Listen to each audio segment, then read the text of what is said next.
Now, ipagpapatuloy po natin muli mga kapatid ang ating pag-aaral last Friday dito po sa unang Pedro.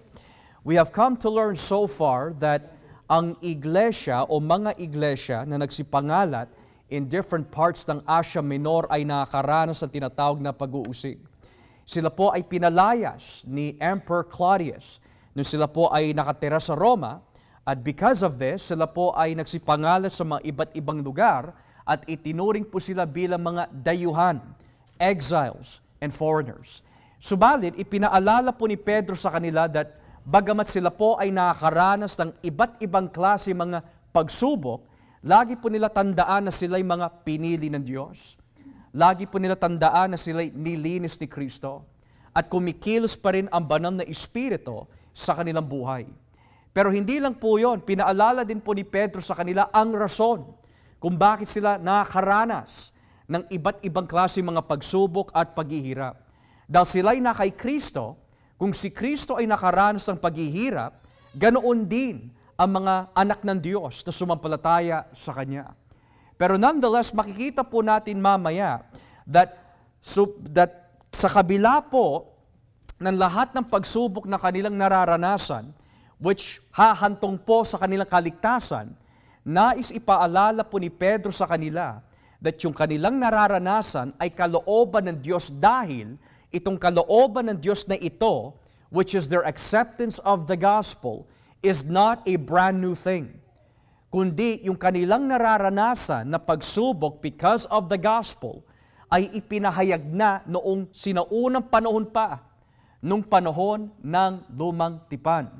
So makikita ho natin on the whiteboard that meron po tayong versikulo Gs at versikulo 11 sa wikang English. At dito ho natin makikita kung ano po yung gampanin at ginawa ng mga propeta noon. Bakit sila nagpahayag? Bakit nila, we could say, sinurge out, maigi ang kanilang mga sinabi? And to what purpose yung mga prophecies po nila?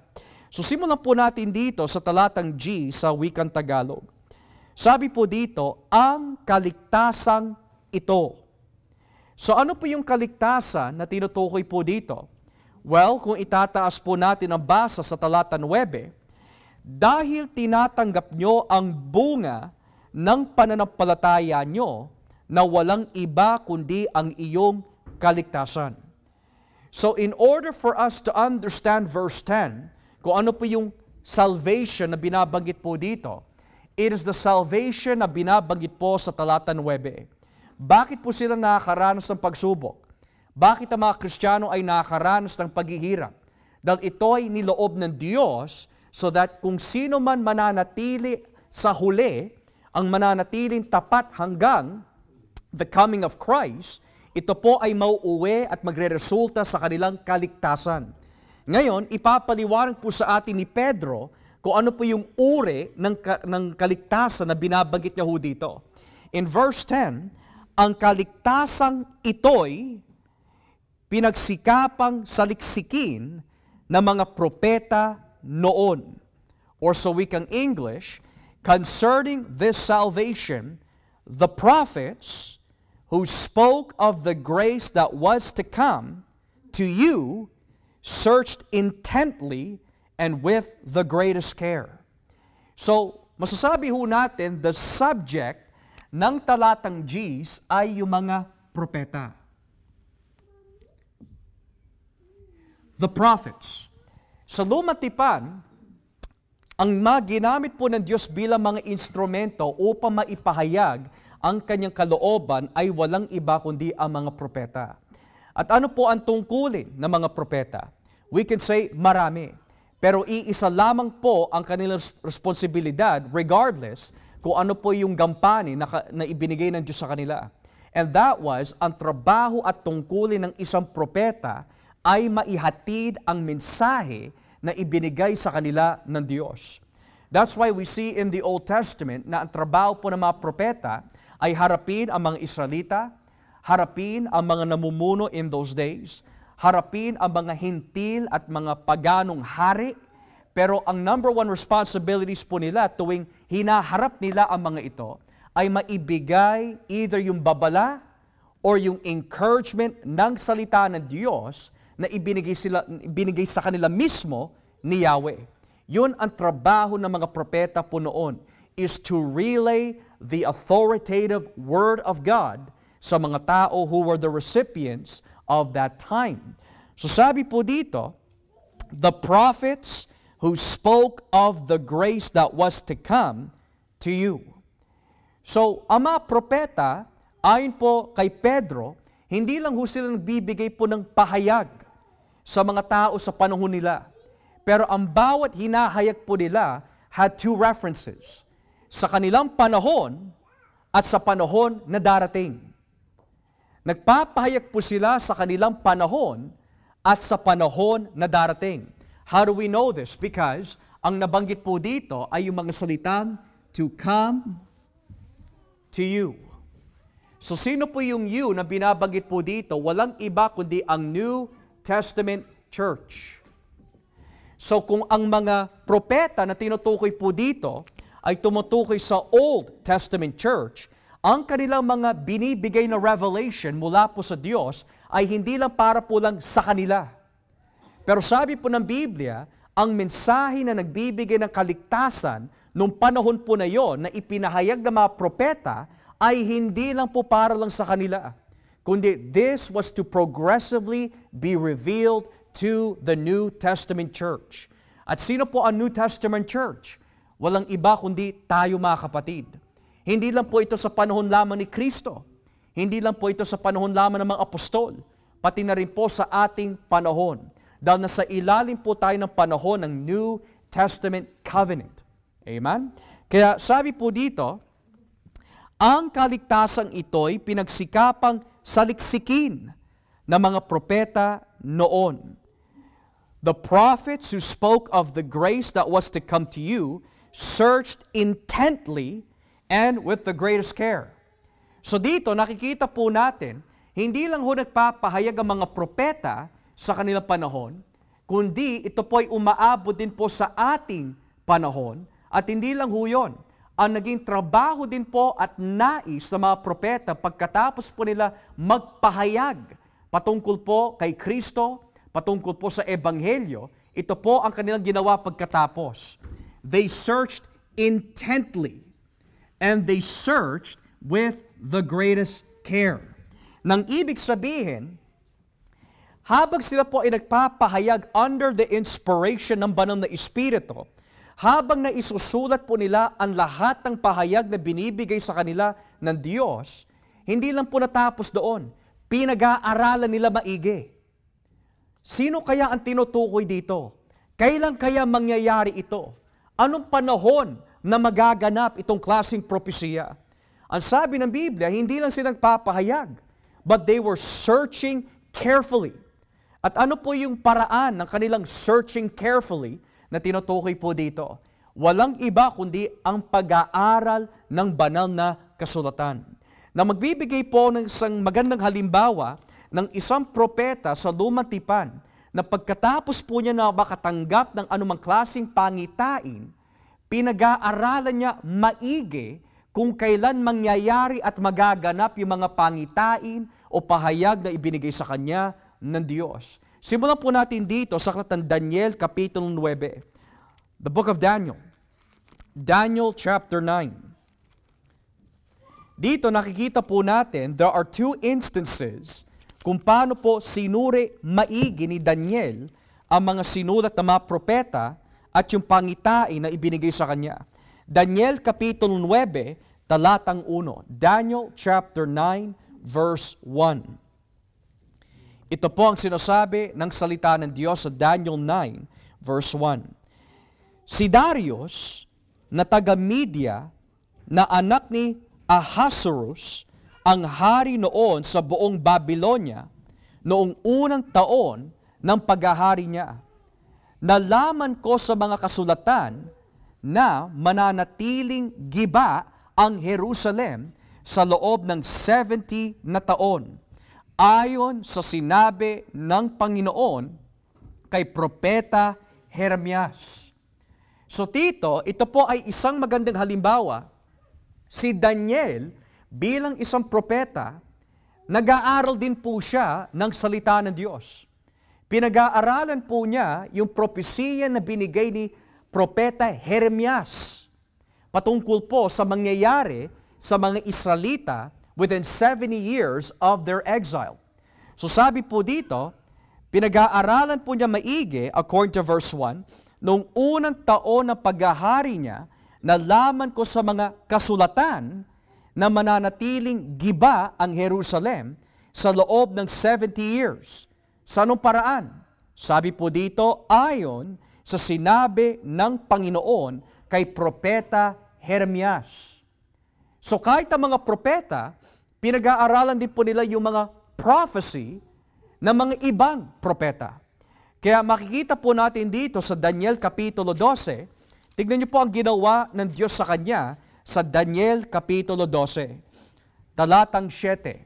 Daniel Kapitulo 12, talatang 7. So si Daniel ay may nakita isang pangitain at ito po ang nangyari. Verse 7. Itinaas ng taong nakadamit ng telang linen ang kanyang dalawang kamay at narinig kong sumumpa siya sa Diyos na buhay magpakailanman.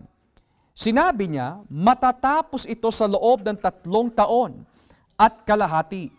Kapag natapos na ang paghihirap ng mga mamamayan ng Diyos, hindi ko naintindihan ang kanyang sagot.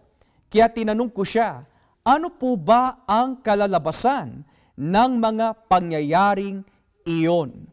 Sumagot siya, sige na Daniel, hayaan mo na iyon. Dahil ang sagot sa tanong mo'y mananatiling lihim at hindi maaaring sabihin hanggang sa dumating ang katapusan.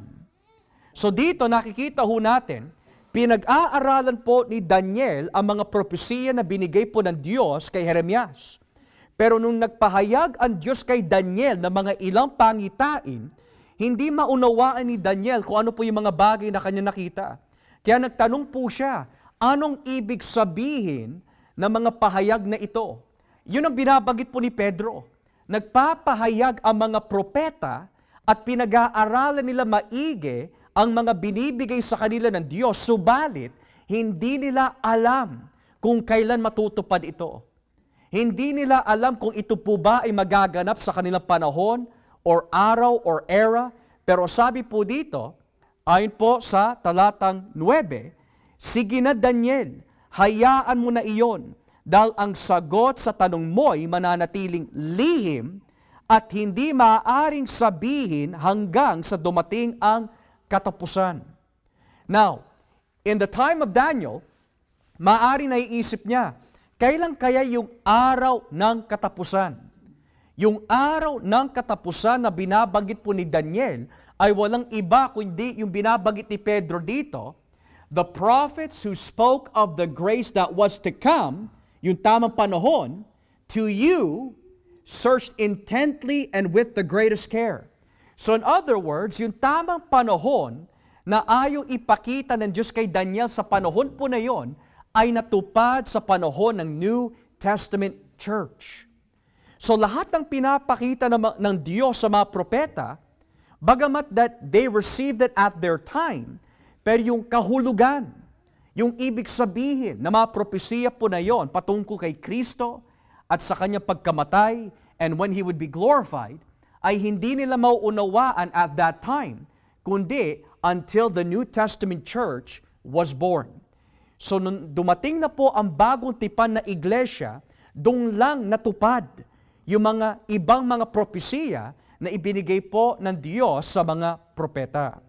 Ngayon ho, kung babalikan po natin ang unang Pedro, sabi po dito, ang kaligtasang ito'y pinagsikapang saliksikin ng mga propeta noon. Sila ang nagpahayag tungkol sa kaloob na ito ng Diyos sa atin. Verse 11, ipinahayag na sa kanila ng Espiritu ni Kristo na nasa kanila, na maghihirap siya bago parangalan. So ngayon, ang tanong po dito, dahil sa wikang English, sabi po, the prophet spoke of the grace that was to come to you.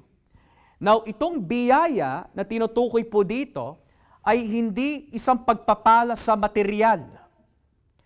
Ang biyaya na tinutukoy po dito ay hindi pagpapala, for example, ng mga general revelation o providensya ng Diyos na regular. Kundi ang tinutukoy po dito na biyaya is a reference to Jesus Christ. Nang ibig sabihin, nung nangangaral at nagpapahayag ang mga propeta, they were really saying is that this Christ that is going to suffer, this Christ that will be glorified, was given to you, the New Testament church. Pero notice this, ang kanilang pahayag ay hindi nagmula sa kanila. Notice what it says here. Ang mga propeta, habang pinag-aaralan po nila maiging kung kailan mangyayari ito, sabi po sa talatang 11, they were trying to find out the time and circumstances to which the Spirit of Christ in them was pointing. Now, maraming tao ay hindi naniniwala na kinasihan ng Diyos ang Biblia. Maraming tao na nagsasabi na ang Biblia ay isinulat lamang ng tao. Kahit nga po dito sa unang Pedro 1, talatang 11, hindi ipinagkakaila ni Pedro na ang Biblia ay isinulat talaga po ng tao. Pero, ang Biblia, bagamat isinulat ng tao, ay isinulat din ng Diyos sa pamamagitan po nila. Kaya ang tawag po dito is the doctrine of inspiration. Kapag sinabi po yung doctrina of inspiration, it means sa 40 authors na meron po tayo sa Biblia and 66 books na meron po tayo sa Biblia, na kumpleto ang ating Biblia within a time span of 1,500 years, na isulat po sa 3 different continents in different periods of time. Pero lahat po sila ay nagkakaisa sa kanilang mga pahayag, nagkakaisa sa Diyos na kanilang pinaglilingkuran, nagkakaisa sa kanilang pananampalataya and where it's pointed to, dahil nung sila'y nagsusulat po ng mga banal na kasulatan, hindi po nila ginagawa po yun by themselves, kundi sabi po dito, through the Spirit of Christ in them. Anong ibig sabihin po nun, the Spirit of Christ in them? It means that ang banal na Espiritu ay tinatawag po sa Biblia with these type of names. Siya po ay tinawag Espiritu ng Diyos. Minsan siya po ay tinatawag ang Espiritu o ang banal na Espiritu. Pero 2 beses po natin makikita na sa Bagong Tipan, 2 times binanggit po sa Bagong Tipan na ang banal na Espiritu ay tinawag ang Espiritu ni Kristo. Now, why is that important? Dahil ang patotoo ng banal na Espiritu ay patungkol kay Kristo. Kaya siya tinawag ang Espiritu ni Kristo. So itong biyaya na ibinibigay po niya na ihayag ng mga propeta na natupad po sa ating panahon ay patungkol po kay Kristo. Na magbibigay po ng halimbawa kung paano po gamitin yung titulo, ang Espiritu ni Kristo. Ang unang time sa Bagong Tipan na mababasa po natin is in Romans chapter 8. Dito po tayo sa Roma Kapitulo 8. Roma Kapitulo 8, talata 9. Roma 8, talatang 9. Tignan niyo po yung nakalagay ho dito. Romans chapter 8, verse 9. Sabi ha, pero hindi na kayo nabubuhay ayon sa makasalanang pagkatao, kundi ayon sa patnubay ng Espiritu. Kung totoong nasa inyo na nga ang Espiritu ng Diyos, kung wala sa isang tao ang Espiritu ni Kristo, siya'y hindi kay Kristo. Now, this is important. In the Old Testament, ang madalas na nababanggit po patungkol sa Espiritu ng Diyos is this. Ito ang Espiritu ni Yahweh. This is the Spirit of God. Pero pagdating po sa bagong tipan, hindi na po Spirit of God ang ginamit po dito sa Roma 8 at sa unang Pedro, kundi ang Espiritu ni Kristo. At anong ibig sabihin po nun? Well, there's several things. Pero number one, para sa mga may akda ng bagong tipan, habang binabasa po nila ang lumang tipan, walang pinagkaiba sa kanila ang Diyos at ang Kristo. Nang ibig sabihin, ang Yahweh ng lumang tipan ay walang iba kundi si Kristo. The Spirit of God, God by title, is also the Christ by nature. And Christ by nature is also God by nature. Na sa madaling salita, si Jesus ay Diyos. Ang Espiritu ng Diyos at ang Espiritu ni Kristo, all are underneath that title, God. Ang Diyos Ama ay Diyos, ang Diyos Anak ay Diyos, at ang Diyos Espiritu Santo ay Diyos. Kaya ang tawag po sa banal na Espiritu, ang banal na Espiritu, ang Espiritu ng Diyos, at ang Espiritu ni Kristo. They are all divine. So dito, sinasabi po ng Biblia, they were trying to find out the time. Dito ho natin maitatanong why is time so important? Well, yung unang propesiya na ibinigay po ng Diyos sa Biblia is in Genesis. Sinabi po ni Yahweh kay Adan at kay Eva that from your seed will come the seed. From the seed of the woman will come the Savior na wawasak sa seed of the serpent. Ngayon, that's in Genesis chapter 3. And it's interesting kasi, si Adan at si Eva, they are no different than the prophets. They were trying to find out the time kung kailan matutupad yung propesya na yon. That's why when you read Genesis 4, sino po ang naging unang anak po nila? Si Cain. And then ang nabanggit po ni Eva ay ito, I have received a man from the Lord. Bakit niya po kailangan sabihin yon?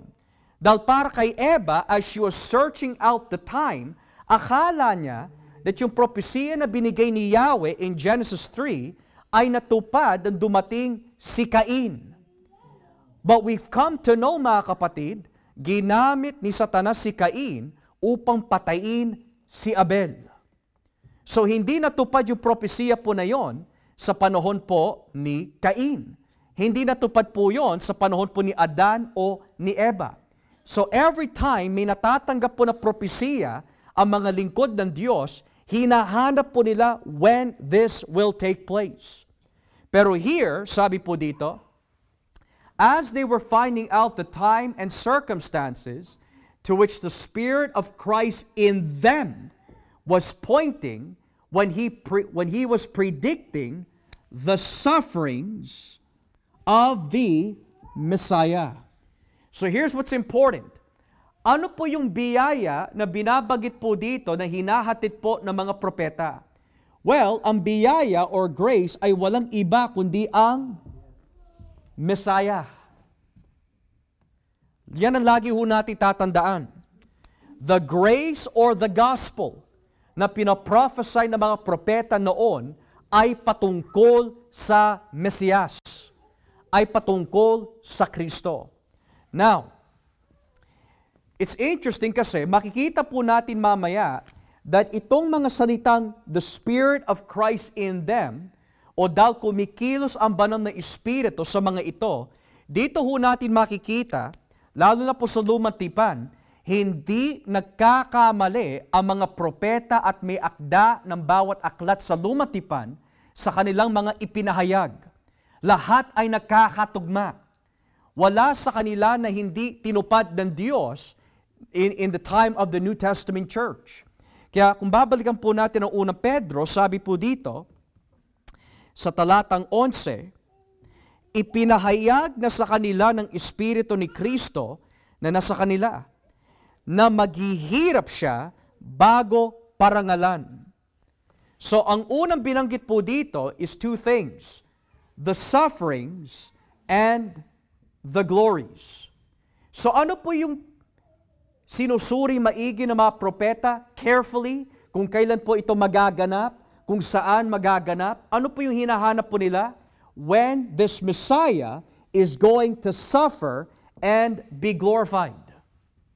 Yun ang kanilang sinusuri. Kailan makakaranas itong Mesiyas ng paghihirap? At kailan siya makakaranas ng tagumpay at kailan siya pararangalan ng Diyos? Now, you will see mamaya mga kapatid, if not now, kung paano po gamitin ng mga propeta ang kanilang prophecy with great detail. So let's focus on the words sufferings. Saan natin makikita sa lumang tipan na ang mga ipinahayag ng mga propeta deals with great detail yung mga sufferings ng darating na Mesiyas? Simulan po natin dito sa Salmo 22, talatang 1. Salmo 22. Salmo 22, talatang 1. Psalm chapter 22, verse 1. Sabi po dito, Diyos ko, bakit niyo ako pinabayaan? Bakit kay layo niyo sa akin? Dumadaing ako sa hirap, ngunit hindi niyo pa rin ako tinutulungan. My God, why have you forsaken me? Mga kapatid, sino ho ang nagsabi niyan? Si Kristo. Natupad po yan when Christ was on the cross. So si David, habang isinusulat niya po ito under inspiration, bagamat ito po ay tumutukoy sa kanyang buhay at that time, pero yung kanyang sinasabi also had a futuristic meaning din, na hindi niya alam when it will come to pass. Now si David, marami po siya naranasan ng mga warfare. He felt at times na parang iniwan siya ng Diyos. Kaya nga, ang kalahati ng aklat ng Salmo ay isinulat po ni David. Pero habang under inspiration po si David, sinasabi niya, Diyos ko, kailan niyo po ako tutulungan? Bakit niyo po pinabayaan?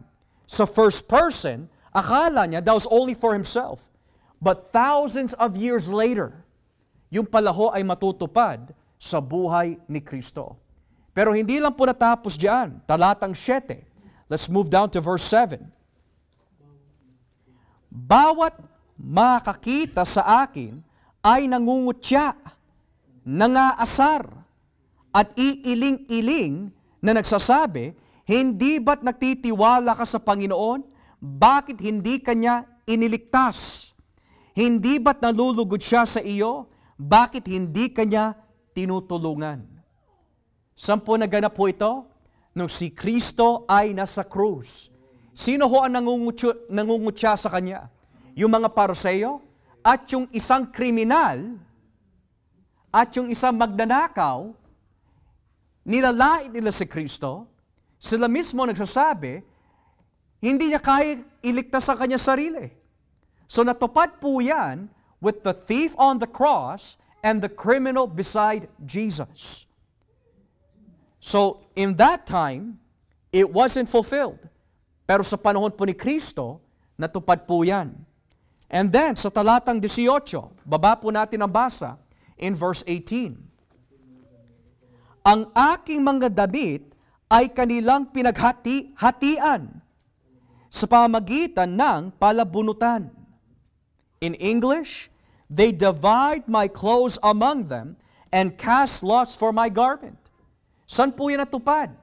Nung si Kristo po ay naipako sa krus, ano po ginawa ng mga senturyon sa kanyang mga damit? Ano po ang ginawa ng mga gwardya sa kanyang damit? Sa panahon po ni David, he was saying this, but this was not fulfilled during David's time. Natupad po ito sa panahon po ni Kristo. So tingnan niyo po yung sinasabi, they were trying to find out the time and the circumstances kung kailan maghihirap itong Mesiyas. Pero hindi lang po natapos diyan. Psalm 69. Dito po tayo sa Salmo 69. These are very important texts, mga kapatid. Psalm 69. At simulan po natin dito sa talatang 21. Psalm 69, verse 21. Sabi po ng salita ng Diyos, Nilagyan nila ako ng lason ang aking pagkain at nang ako'y mauhaw, binigyan nila ako ng suka. They put gall in my food and gave me vinegar for my thirst. Natatandaan niyo po ba mga kapatid, nung si Kristo po was hanging on the cross? Ano po yung sinabi niya? I thirst. At ano po ang ginawa ng mga senturyon? Binigyan po ba siya ng tubig? They gave him vinegar. In the time of David, what could this mean? But in the time of the New Testament, this was all pointing to Christ. The sufferings. Yan yung tinutukoy po dito. Furthermore, sa Isaiah chapter 50, dito po tayo sa Isaiah chapter 50. Isaiah chapter 50, talatang 6. Isaiah 50 verse 6. Tignan po nakalagay dito. Actually, let's start in verse 5 para mas buo. Nagsalita sa akin ang Panginoon Diyos at ako'y nakinig. Hindi ako sumuway o tumakas man sa Kanya. Iniumang ko ang aking likod sa mga bumugbog sa akin, at ang aking mukha sa mga bumunot ng aking balbas. Pinabayaan ko silang hiyain ako at duruan ang aking mukha. Sino po nakaranas nito? Si Jesus. In the Gospels, dinuraan si Kristo. In the Gospels, binunot po ang kanyang balbas.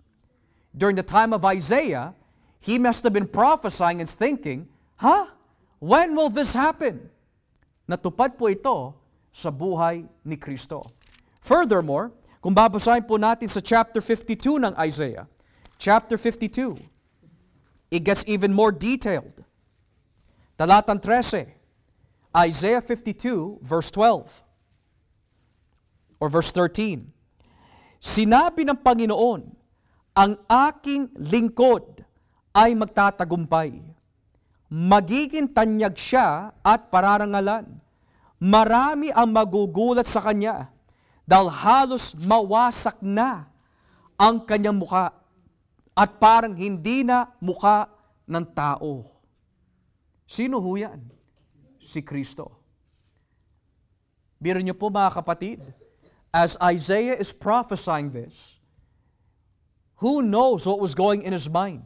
Habang sinasabi niya yung mga pahayag ng Diyos, itong lingkod na darating, siya'y magtatagumpay. Pero ito yung paraan kung paano ho siya magtatagumpay. Wawasakin ang mukha ng lingkod ni Yahweh. At sa sobrang bugbog ng mukha ng lingkod ni Yahweh, hindi na po siya mukhang tao. Yan ang naranasan ng ating Panginoon para mapatawad ho ang ating mga kasalanan. Yan ang naranasan ng ating Diyos, mga kapatid, nung siya'y nagkatawang tao. Kaya kung tayo po minsan nakakaramdam po ng kahinaan, o minsan nakakaramdam po ng katamaran, nakausapin po si Kristo, lagi ho natin tandaan, winasak ng mga kaaway ang mukha ng ating Kristo para lang magkaroon po tayo ng tamang relasyon sa Diyos. Binugbog si Kristo para hindi na ho tayo parusahan ni Yahweh. Winasak po ang kanyang mukha upang maipresenta po tayo malinis sa harapan ng Ama. Ito ang naranasan ng ating Panginoon para ho sa atin. Kaya ang sabi po dito sa Isaiah 53, talatang 2, Isaiah 53 verse 2, kalooban ng Panginoon na lumago ang kanyang lingkod, gaya ng tanim na lumalago at naguugat sa tuyong lupa. Wala siyang kagandahan o katangiang makaakit sa atin para siya'y lapitan. Hinamak siya at itinakwil ng mga tao. Dumanas siya ng mga sakit at hirap. Tinalikuran natin siya, hinamak at hindi pinahalagaan. Ang totoo, tiniis niya ang mga sakit at mga kalungkutang dapat sanay tayo ang dumanas. Ang akala natin ay pinarusahan siya ng Diyos dahil sa kanyang mga kasalanan. Ang totoo, sinugatan siya dahil sa ating mga pagsuway. Binugbog siya dahil sa ating kasamaan. Ang parusang tiniis niya ang naglagay sa atin sa magandang kalagayan.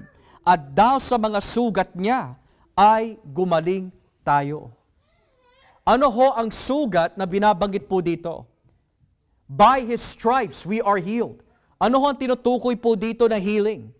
Ang ating relasyon po sa Diyos dati ay marumi. Dahil tayo po ay nadatnan ng, we could say, sickness ng kasalanan. And it's interesting because ang ginamit po ni Isaiah na salita po dito, He bore our sicknesses. This is in chapter 53. Bakit kailangan banggitin ni Isaiah yung salitang sickness? Because kapag binasa niyo po ang Isaiah chapter 1, ano po ang naging problema ng mga Israelita? May sakit sila from head to toe. At ang nilalarawan po ng sickness from head to toe is that they are deep in sin. Pero sabi po sa Isaiah 53, yung mga tao who are sick from head to toe, by His stripes, they will be healed dahil tinubos po niya ang kasalanan ng mga pinili. Hindi naging maganda ang itsura ng Panginoon.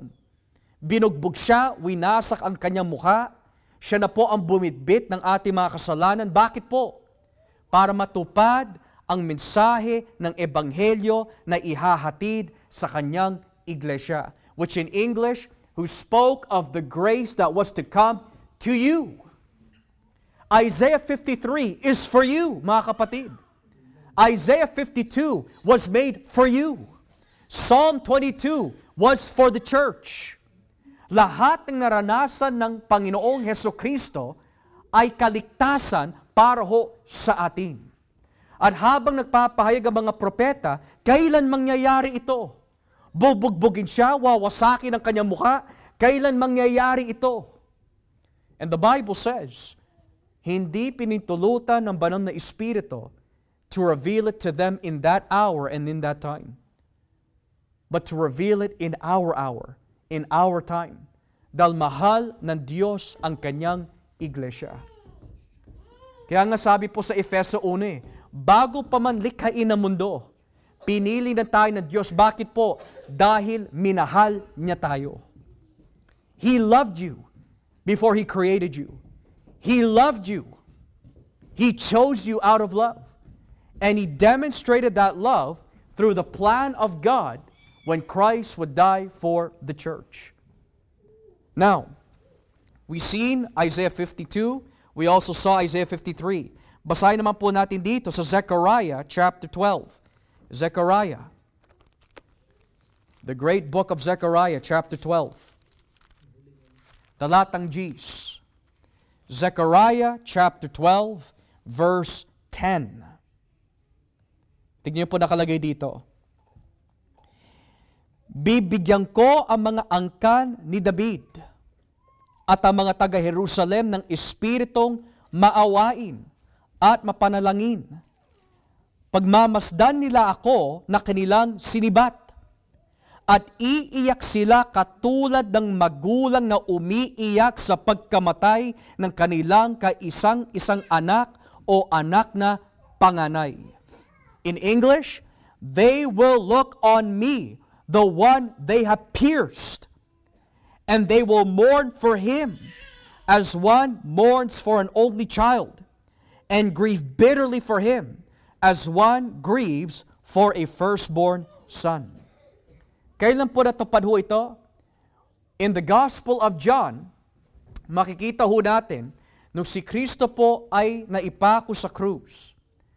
And in the Gospels, nung ginamit po ng centurion yung spear to stab Christ, dito ho natupad yung sinasabi ng Zechariah.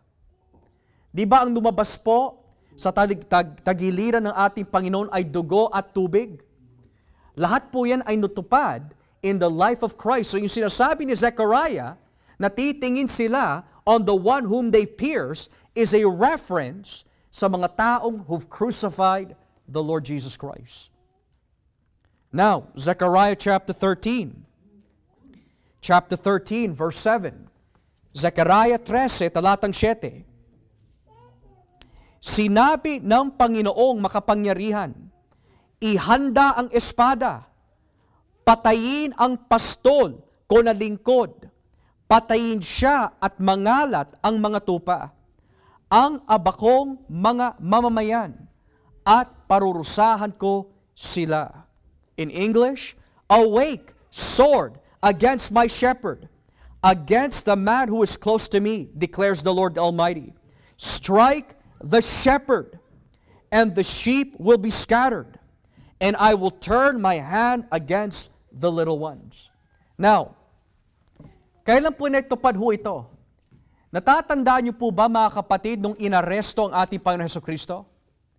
Nung inaresto ang ating Panginoon Hesukristo, ano ginawa ng mga alagad pagkatapos na bugbugin ang ating Panginoon? Nagsipangalat ho sila. And that's why you see in the Bible that bahagi po dito, yung sinabi po ni Kristo kay Pedro, that by noontime, you will deny me 3 times. Kasi ang mga tupa ay nangalat. When Jesus was arrested, natupad po ang Zechariah chapter 13, verse 7. So kung ikaw si Isaiah, kung ikaw si David, kung ikaw si Zechariah, maaari itong nasa isip mo, there is a Messiah that is coming. Pero ito yung kanyang mararanasan. Kailan ho ito mangyayari? Saan ito magaganap? Sa kanilang panahon, hindi ipinagkaloob ng Diyos na maranasan po nila ito, kundi sa panahon po ng New Testament Church. Kaya sabi po dito in verse 11, they were predicting the sufferings of the Messiah and the glories that would follow. So ang Ebanghelyo has 2 elements. Ayon po dito, the gospel involves the suffering of Jesus and the glory of Jesus. Ulitin ko po yon. The gospel, ayon po kay Pedro, involves 2 things. The suffering of Jesus and the glory of Jesus. Now, saan po natin mababasa sa Lumang Tipan ang pagtagumpay ng Mesiyas pagkatapos niya maranasan ang paghihirap? Well, ang magandang halimbawa ay nasa Salmo chapter 16. Psalm chapter 16, basahin po natin. Salmo 16. Simulan po natin dito sa talatang Gs. Psalm chapter 16, verse 10. Nagiging malinaw po ba, mga kapatid? Salmo 16, verse 10. Sabi po, sapagkat hindi nyo pababayaan ng aking kaluluwa ay mapunta sa lugar ng mga patay. Hindi nyo hahayaang mabulok sa libingan ang matapat nyong lingkod. How is that a form of glory? Paano ho natin masasabi na yan po ay isang teksto patungkol sa pagtagumpay ng ating Panginoon? Well, kung mananatiling mabubulok ang katawan ng Panginoon Jesus, ang nangangahulugan lamang, siya po ay nagkasala. Pero dahil hindi hahayaan ng Diyos Ama at Diyos Espiritu Santo na mabulok ang katawan ng ating Panginoon Hesukristo, ito'y nagpapahiwatig walang kapangyarihan ang kamatayan at kasalanan kay Jesus. Yun ang ibig sabihin po nun. So habang nagsasalita si David, hindi mo hahayaan na maranasan ang iyong lingkod, ang iyong lingkod na ang kanyang katawan ay mabulok. Yan po ay natupad sa muling pagkabuhay ni Hesukristo.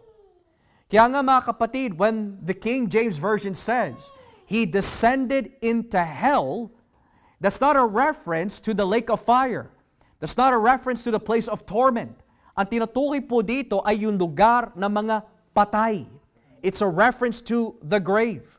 Kaya nga sabi po sa verse 10, hindi nyo hahayaang mabulok sa libingan ang matapat nyong lingkod.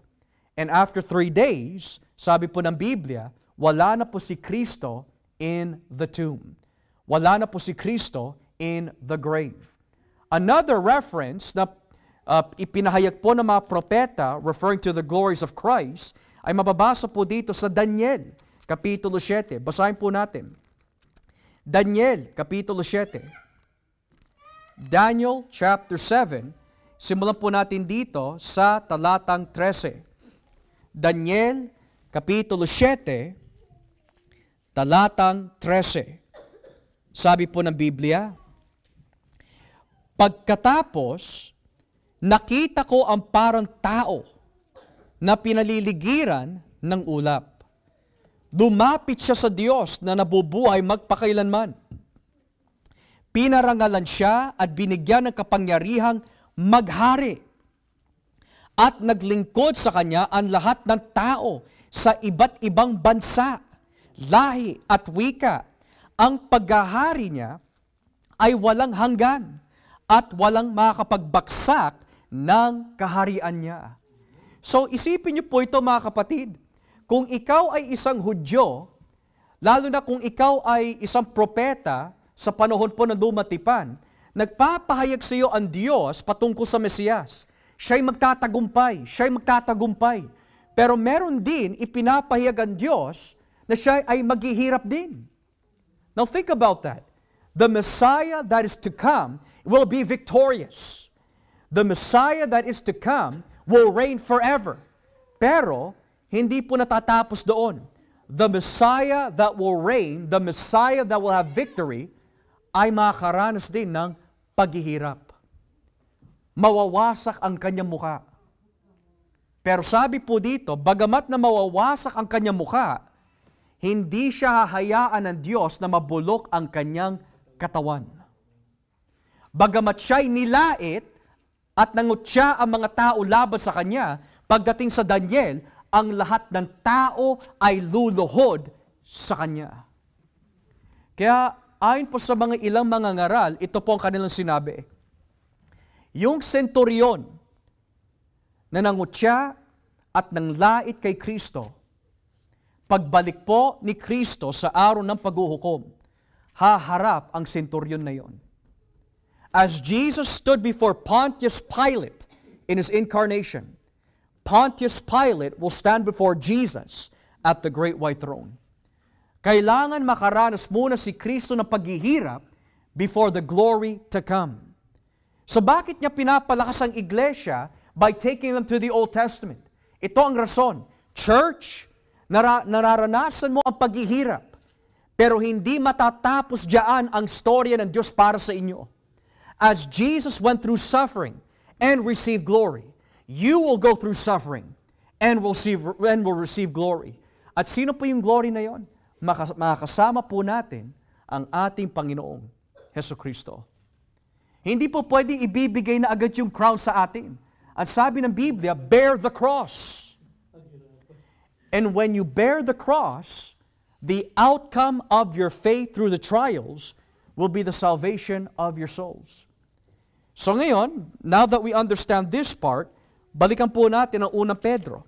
Is everything clear so far mga kapatid? Unang Pedro 1, dito po tayo sa talatang 12. Sabi po ng Biblia, ipinahayag din sa kanila, referring to the prophets, na ang mga bagay na ipinaalam nila ay hindi para sa ikabubuti nila, kundi para sa atin. So yung sinabi ni David, yung sinabi ni Isaiah, yung sinabi ni Daniel, ay hindi po para sa kanila. Kundi ginamit pala sila ng Diyos upang maging instrumento na maihatid ang mensahe ng Diyos through them para matupad po in our generation and time. Now, when this text says, in verse 12, ay hindi para sa ikabubuti nila, kundi para sa atin, this is going to help us better understand yung sinabi ni Kristo dito sa Matthew chapter 13. Dito po tayo sa Mateo 13. Matthew chapter 13. Why is that phrase so important? Basahin po natin ang Mateo 13.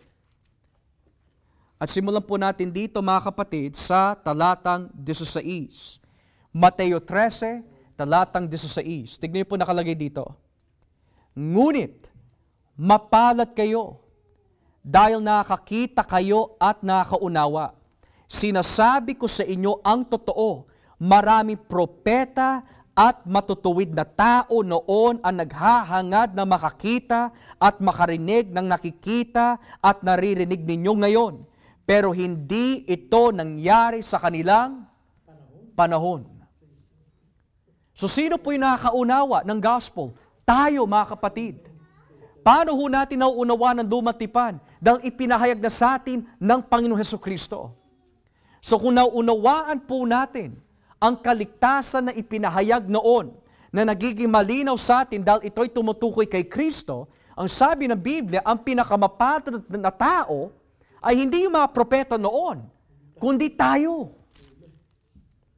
Kaya nga, minsan mga kapatid, nakakarinig po tayo mapalad ang mga propeta noon, mapalad ang mga apostol noon, kasi nakasama nila physically ang Panginoon. And that's true.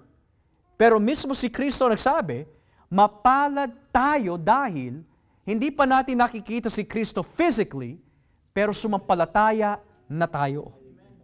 Kaya sabi ho dito, napakalinaw, pero hindi ito nangyari sa kanilang panahon. So ang ibig sabihin, sino ho ang mapalad? Tayo. For the just shall live by faith. And then inulit na naman, dito po tayo sa Lucas, Kapitulo 10. Luke chapter 2, or Luke chapter 10. Lucas Kapitulo 10, at simulan po natin dito sa talatang 23. Luke chapter 10, verse 23. Humarap si Jesus sa mga tagasunod niya at sinabi sa kanila na sarilinan, mapalad kayo dahil nakita mismo ninyo ang mga ginagawa ko. Sinasabi ko sa inyo na marami propeta at mga hari noon ang naghahangad na makakita at makarinig ng nakikita at naririnig ninyo ngayon. Pero hindi ito nangyari sa panahon nila. So, Matthew says it, Luke says it. Now, in Hebrews, ano po yung tinutukoy po na chapter in Hebrews that's called the Hall of Faith? Hebrews chapter 11. Ngayon, kung babasahin po natin ang Hebreo 11, look at what the last verse says of Hebrews chapter 11. Basahin po natin. Hebreo Kapitulo 11, the last verse, talatang 39 hanggang 40. Hebrews 11, verse 39 to 40. Sabi po ng Biblia, kinulugdan silang lahat ng Diyos dahil sa pananampalataya nila. Ngunit hindi nila natanggap sa panahon nila ang ipinangako ng Diyos sa kanila. Ito'y dahil may mas mabuting plano ang Diyos para sa atin. Dahil nais niyang makasama nila tayo kapag tinupad na niya ang ipinangako niya sa kanila. Now look at this beauty. When Jesus Christ comes back, ano po yung sinabi ni Pablo sa unang Tesalonica? Sabi niya, the Lord Himself shall descend from heaven with a shout, with the voice of the archangel, and the trump of God, and the dead in Christ shall rise first. Sino po yung dead na tinutukoy po doon? Hindi lang po yung mga Kristiyano na namatay sa panahon po ng Thessalonica, pati na rin yung mga propeta at mga lingkod ng Diyos sa lumang tipan who believed in the coming of Christ pero hindi nangyari sa kanilang panahon. So yung sinasabi dito in Hebrews 11 is this, matutupad din yung pinangako ng Diyos sa kanila at His return. The dead in Christ will rise at tayo po na nabubuhay, sabay po tayo kukunin ng Diyos sa ulap at makakasama po natin siya magpakailanman.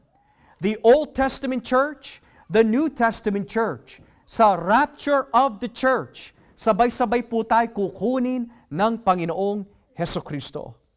Kaya napakaganda po na sinasabi dito, sabi ho, ito'y dahil may mas mabuting plano ang Diyos para sa atin, dahil nais niyang makasama nila tayo kapag tinupad na ang ipinangako niya sa kanila. Napakaganda mga kapatid.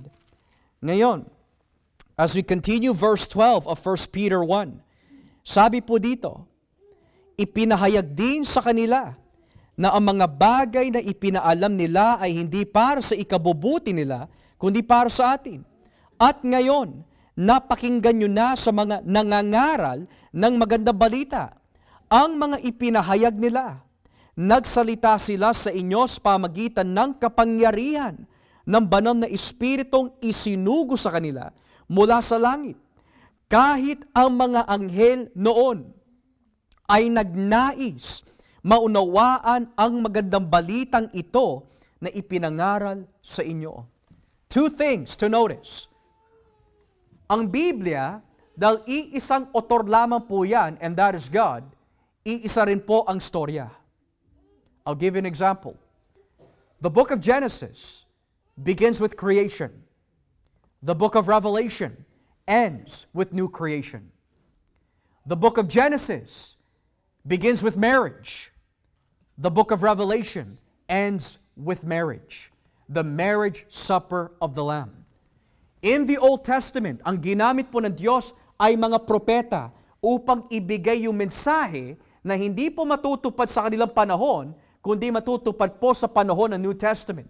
Pero sino ho ang nagpatuloy ng mensahe na yan para maipaliwanag sa iglesia? Ang mga apostol. So think about it this way, mga kapatid. It is like a baton race. Nakakita na po ba kayo ng baton race? When you are running in a baton race, if you are the first runner, you have the baton with you. At nais mo, iabot yung baton po na yon to your partner who is going to continue that race. So why did we use that analogy? Dahil the first baton runners, theologically, ay yung mga propeta, the Old Testament. And who was the last prophet that would transfer that baton to the apostles? John the Baptist. Kaya ang sabi po ni Kristo kay John the Baptist, out of all the prophets of men, there has never been a greater prophet than who? John the Baptist. Hindi naman siya nagpagaling. Hindi naman po siya gumawa ng anumang klaseng himala. Pero siya ay itinuring the greatest prophet of the Old Testament. Bakit po? Because pinakilala niya itong Kristo na ipinahayag from the Old Testament. So look at this. All the way from the first prophecy na lumatipan, they're running. They're prophesying. At nung maibabot na kay John the Baptist being the last runner of the Old Testament, nung binigay na po niya kay Kristo, what does John the Baptist say? I must decrease, He must increase. Tapos na ang aking ministeryo. When He passed that baton, si Kristo na nagpatuloy. When Jesus fulfilled everything, ibinigay niya sa kanyang mga apostol. And what does the Bible say in Ephesians? Basahin po natin dito sa Efeso Kapitulo 3. Napakaganda ng hinatid po ng ating Panginoon. Ephesians chapter 3. Talatang 3. Ephesians chapter 3, verse 3. Gaya ng nabanggit ko sa sulat na ito, ang Diyos mismo ang nagpahayag sa akin tungkol sa kanyang lihim na plano para sa inyo. Habang binabasa nyo ang sulat kong ito, malalaman nyo ang pagkakaunawa ko tungkol sa lihim na plano ng Diyos para sa inyo sa pamagitan ni Kristo. Hindi inihayag ng Diyos ang planong ito sa mga tao noon, pero ipinahayag na niya ngayon sa mga banal na apostol at mga propeta sa pamagitan ng banal na Espiritu. At ito nga ang plano ng Diyos na sa pamagitan ng magandang balita, ang mga hindi Hudyo ay tatanggap ng mga pangako ng Diyos kasama ng mga Hudyo at magiging bahagi rin sila ng iisang katawan dahil sa pakikipag-isa nila kay Kristo Jesus. So when the baton was passed to Jesus, tinutupad naman ni Jesus yung mga nakaraang propesiya. At nung natupad na po yung mga nakaraang propesiya, ipinasa naman po ni Kristo to the apostles. Pero dahil hindi nila magagawa na tumakbo in that race by their own selves, nung umakyat si Kristo, sino ang tumulong sa mga apostol upang maipagpatuloy ang mensahe? Ang banal na Espiritu. Kaya nga, the race, mga kapatid, ay napakaganda. There's a race theme going on here. Kaya nga, sinasabi po ni Pedro, kung kayo'y nakakaranas ng paghihirap in your race,